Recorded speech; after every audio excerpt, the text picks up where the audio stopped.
से उसकी बात जब आती है तो प्रभु श्री राम तो कहते हैं ऐसे काल के ऊपर जो दोष दे देते हैं और फिर अपने को नहीं सुधारते हैं तो फिर उनको बहुत पछताना पड़ता है। सो परत्र दुख पावई सिर धुर धुर पछताए काल ही कर्मईश्वर ही मिथ्या दोष लगाए काल ही कर्मईश्वर ही मिथ्या दोष लगाए। एक महात्मा से हमने कहा मैंने महाराज कलयुग चल रहा है इसलिए हम भी ऐसा करते हैं।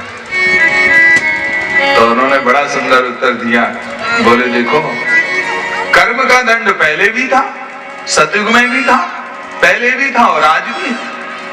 चोरी का दंड पहले भी था और आज भी है, तो तुम कहां बचोगे? तो भगवान के चरणों में जब प्रेम होने लगता है तभी जीव बच पाता है। अच्छा, भगवान के प्रेम की क्या जरूरत है? पाप से बचने का सहज उपाय, दुष्कर्मों से बचने का सहज उपाय सिय राम पद प्रेम, भगवान के चरणों में प्रेम, निरंतर उनके नाम रूप लीला धाम का चिंतन करते रहना। हे प्रभु आप कभी मेरा भी उद्धार करेंगे, कभी मुझे भी यहां से निकालेंगे। अच्छा, उद्धार होना क्या है? थोड़ा इस पर विचार करके देखें। मृत्यु के बाद में भी कुछ लोगों का उद्धार हो गया है, कुछ लोगों का मृत्यु के समय हो गया। तो उद्धार क्या मृत्यु होने पर ही होता है या मृत्यु के बाद में होता है? धुंधकारी का मोक्ष हो गया भागवत की कथा सुन करके, मृत्यु तो बहुत पहले हो गई थी उसकी। शरीर की तो वही गति होती है जैसे यही है उसका चिता में जलना और मिट्टी में मिल जाना, यही सभी के शरीर की गति यही होनी है। तो शरीर तो यहाँ रह गया, फिर धुंधकारी का उद्धार हो गया। तो वो उद्धार किसका हुआ?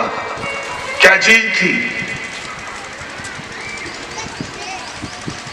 वस्तुता है क्या हम लोग इस चक्कर में फंस जाते हैं, जो संसार की जो कामनाएं हैं, जो वासनाएं हैं, वो समाप्त होने का नाम नहीं लेती, समाप्त नहीं होती और उसमें ही हमारा चित्त फंसता चला जाता है।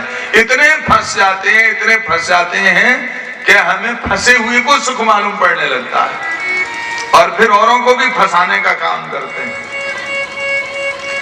और छोड़ो, अपने संतानों तक को फंसाने का काम करते हैं, गुरु शिष्य को फंसाने का काम करने लग जाते हैं।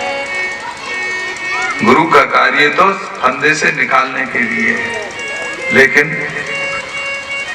इत से अंधा जाबता उत से अंधा आए, तो अंधे को अंधा मिले तो रास्ता कौन बताए। जब स्वयं ही बोध नहीं हुआ तो वो कैसे कराएंगे? गुरु की शरण में इसीलिए जाया जाता है। ये सब गुरु है, भागवत भी गुरु है, रामायण भी गुरु है। इनका जो आचरण करके हमको बताते हैं वही सदगुरुदेव हैं। ऐसा जीवन जो जी करके दिखाते हैं। तो मृत्यु के बाद में धुंधकारी का मोक्ष हो गया, उसका उद्धार हो गया। उसका तात्पर्य है उसके चित्त में जो संस्कार थे, जो वासनाएं थी, वो समाप्त हो गई, चित्त शांत हो गया और मोक्ष हो गया। मन का ही मोक्ष है, मन के द्वारा ही मोक्ष है, मन के द्वारा ही बंधन है, मन से ही संसार की समाप्ति है और मन से ही संसार का प्रारंभ है। ये जो कुछ दिखाई दे रहा है मन और बुद्धि का खेल है। तो हमारे जो गुरुदेव हैं वो क्या करते हैं? वो इधर से बचा करके इधर लगा देते हैं। मन तो लगेगा ही, कहीं ना कहीं तो जाएगा ही, रोक नहीं सकते उसको। चंचलम ही मनः कृष्ण प्रमाथि बलवद दृढ़म तस्याहं निग्रहं वंदे वायुरिव सुदुष्करम अर्जुन ने भगवान से कहा, मन इतना चंचल है कि जो रोकी से रुकता ही नहीं है। बड़े बड़े लोग अनेक उपाय करते हैं, कोई खड़े हो जाते हैं, कोई जंगल में बैठ जाते हैं, कोई पानी में बैठ जाते हैं। एक ऋषि जंगल में जल में बैठ गए, यमुना जी के जल में बैठ गए, बोले यहाँ ना मुझे कोई देखेगा ना मैं किसी को देखूंगा। पर भगवान की माया पीछा कहाँ छोड़ती है? माया के एक रूप थोड़ी है, माया के अनेक रूप हैं। मछलियों को देख लिया विहार करते हुए तो संसार की प्रपंच में फंस गए, तपस्या छूट गई, तो बाद में होश आया। ये ऋषियों की एक विशेषता है। कभी कभी हम लोग यहाँ भी गलती करते हैं कि जो ऋषियों का जो उदाहरण है वो दे करके अपनी बुराइयों को बचाना चाहते हैं। बड़े बड़े ऋषि मुनि फंस गए तो हम कौन चीज हैं? देखो वो फंस भी गए और निकल भी गए, लेकिन हम तो फंसे ही हुए हैं। ये क्यों नहीं विचार करना चाहिए?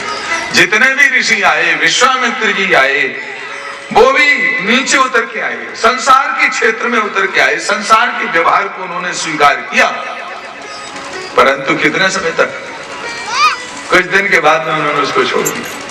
हम तो उसी को पकड़ते हैं, जिसको पकड़ते हैं छोड़ते नहीं, उसी में मर जाते हैं। तो पुनरपि जननम पुनरपि मरणम पुनरपि जननी जठर शयनम पुनरपि जननम पुनरपि मरणम पुनरपि जननी जठर शयनम। ए संसारे खलु दुस्तारे, ए संसारे खलु दुस्तारे, कृपया पारे पाहि मुरारे, कृपया पारे पाहि मुरारे। भज गोविंदम भज गोविंदम भज गोविंदम मूढ़